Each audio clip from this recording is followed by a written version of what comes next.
Hello, Chapter 9, Small Business Marketing, Product and Pricing Strategies. So we're getting into marketing now, which is the most fun in the whole business setting and from my perspective. First, you have to recognize the steps of the marketing process. Marketing involves connecting your customer to your product or service. Connecting these through the value proposition is the first step of the marketing process.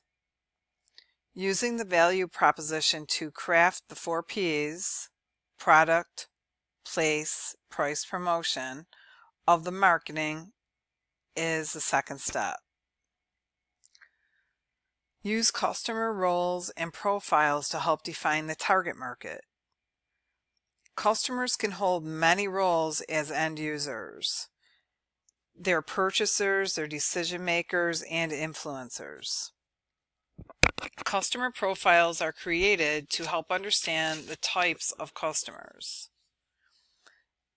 Profiles are when they collect our data, get our email, know what we buy every time we go in. Initial research on customers is usually done with personal interviews organized to give unbiased information. These profiles are used to help define the target customer. We have to recognize the major methods for conducting marketing research. Primary data are data that you gather to answer your current questions. Primary data can be gathered through observation, focus groups, or questionnaires. Questionnaires can be administered via mail, phone, internet, or in person, and can consist of closed or open-ended questions. Secondary research are data that are already gathered for some other purpose that the question you're trying to answer. Internet, libraries, newspapers, and magazines offer free data. Data are also for sale and can range for relatively inexpensive to very expensive. While using secondary data is quick and often free, they may not give you exactly what you need.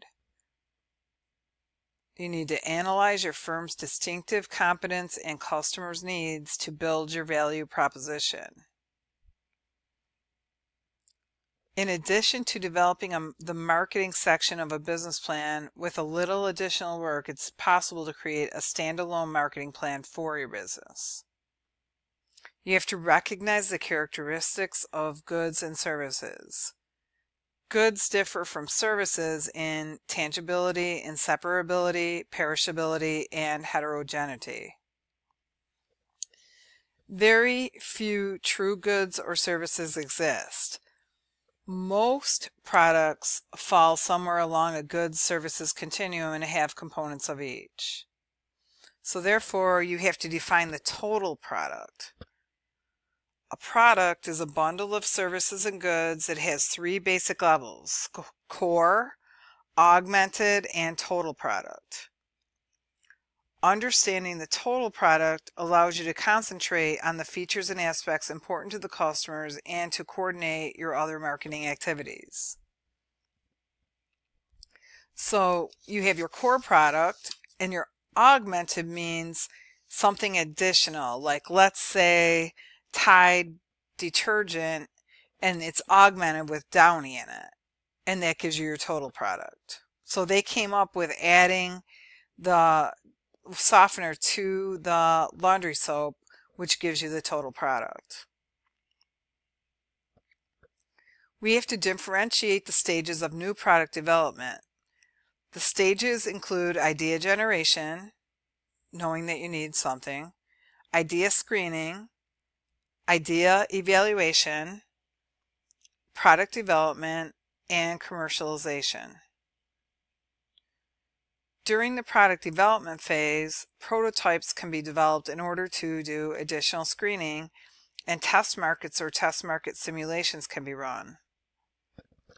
The last stage, commercialization, involves developing the final marketing plan, getting the product into production, and the start of sales.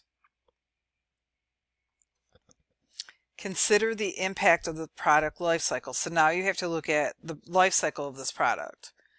The stages of the product life cycle include introduction, so you're introducing a new glass elevator into the residential market. Growth, everybody wants one at first. Maturity, you've saturated the market. And decline.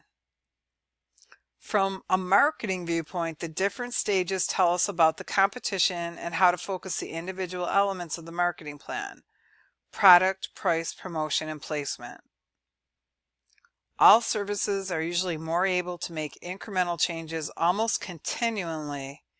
The service life cycle is more typified by a series of mini product life cycles.